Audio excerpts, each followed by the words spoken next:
அதிலே அதிகாரத்தில் இருந்தவர்கள் எல்லாம் செய்ய தவறிய ஒன்றை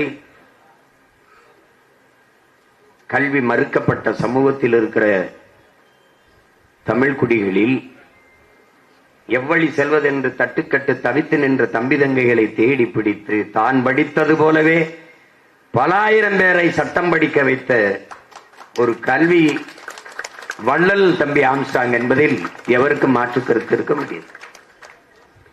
இதையெல்லாம் உயர் பதவிக்கு வந்தவர்கள் செய்திருக்க வேண்டும். ஆனால் ஏதோ ஒரு ஓரத்தில் இருந்து எவருக்குமே தெரியாமல் பல ஆயிரம் பேரை தன்னை போலவே சட்டம் படித்து சட்ட மேதைகளாக மாற்றிய மகன் நம்முடைய அன்பு தம்பி ஆம்ஸ்ட்ராங் அவர்கள்.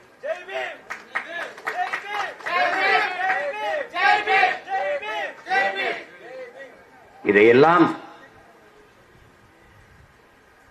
அவர் விதைத்த விதை, பிடல் காஸ்ட்ரோ சொல்வது போல, விதைத்தவன் உறங்கினாலும் விதை உறங்காது என்பது போல, விதைத்தவன் இன்று உறங்கி இருக்கலாம், ஆனால் அவன் விதைத்த விதைகள் பல ஆயிரக்கணக்கில் நீங்கள் முளைத்து நிற்கிறீர்கள்.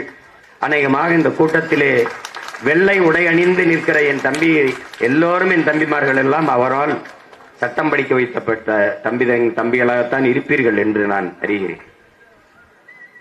இந்த மகத்தான பணியை செய்வதற்கு யாரும் முன்வர மாட்டார்கள். தான் சட்டம் படித்தோம், நாம் சம்பாதிப்போம், நம் வாழ்க்கையை பார்த்து கொண்டு போவோம் என்றுதான் இந்த சமூகம் போய்கொண்டிருக்கிறது.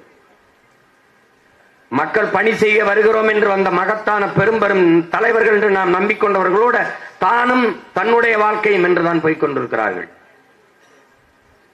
ஆனால் அப்படி தம்பி ஆம்ஸ்ட்ராங் இல்லை.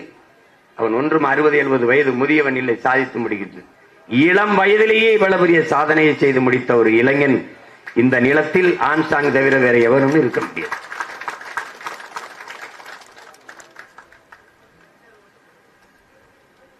வண்டியிலே வரும்போது, வன்னூர்திலிருந்து இறங்கி வரும்போது என்னிடத்தில் ஓராண்டு ஓடிவிட்டது அதற்குள்ளே என்று இங்கே சொன்னவர் கூட சொன்னார்கள். தம்பியினுடைய உடல் கிடத்தியிருந்த இடத்தில் நான் வந்து பார்க்கும்போது மிகுந்த மன வலியை அடைந்தேன்.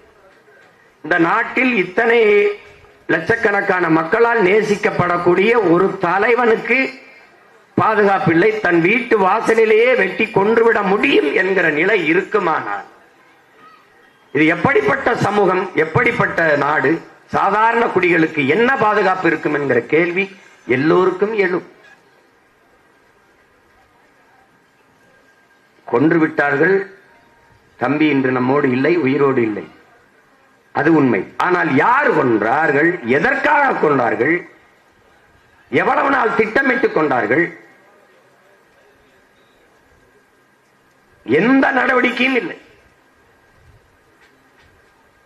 இந்த கேள்வி ஒவ்வொரு மகனுக்கும் எழ வேண்டும். கைது செய்தார்கள், இவர்கள் தான் கொலை செய்திருப்பார்கள் என்று. கைது செய்தவர்களை நீங்கள் கவனிங்கள். கிழக்கு கடற்கரை சாலையில் ஒருவர் திராவிட முன்னேற்ற கழக கட்சி கொடியை கட்டி ஒரு மகிழ்வுந்திலே போயிடுறார்கள் 4-5 இளைஞர்.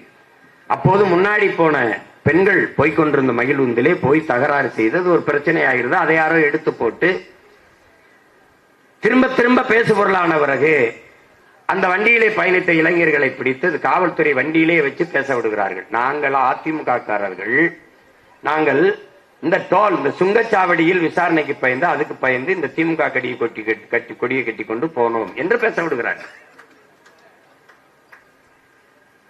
உடனடியாக அவனை வாக்குமூலம், அவனே பேச விடுகிற இந்த அதிகாரங்கள் ஆம்ஸ்ட்ராங் கொலையாளிகள் என்று கைது செய்யப்பட்டவர்களுடைய வாக்குமூலம் எங்க? நீங்கள் எல்லாம் யார்? எதற்காக ஆம்ஸ்ட்ராங் என்கிற ஒரு தலைவனை கொள்ள வேண்டிய தேவை உங்களுக்கு வந்தது? காரணம் என்ன? யாருடைய மூளையில் உதித்த சிந்தனை ஆம்ஸ்ட்ராங்கை கொலை செய்ய வேண்டும் என்று? அது ஓராண்டாக இங்கு இருக்கிற எவருக்கும் தெரியவில்லை. தமிழ் சமூகம் எல்லோருடைய கேள்வியும் அதுதான். யார் முதலாக இவரை கொள்ள வேண்டும் என்று சிந்தித்தவன் எவன்? காரணம் என்ன? அந்த திட்டத்தை வகுத்தவன் யார்?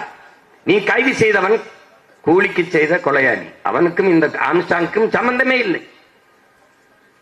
அப்படி என்றால் முதலாக இந்த கொடிய சிந்தனை உதித்தவது எவன் மூளையில்?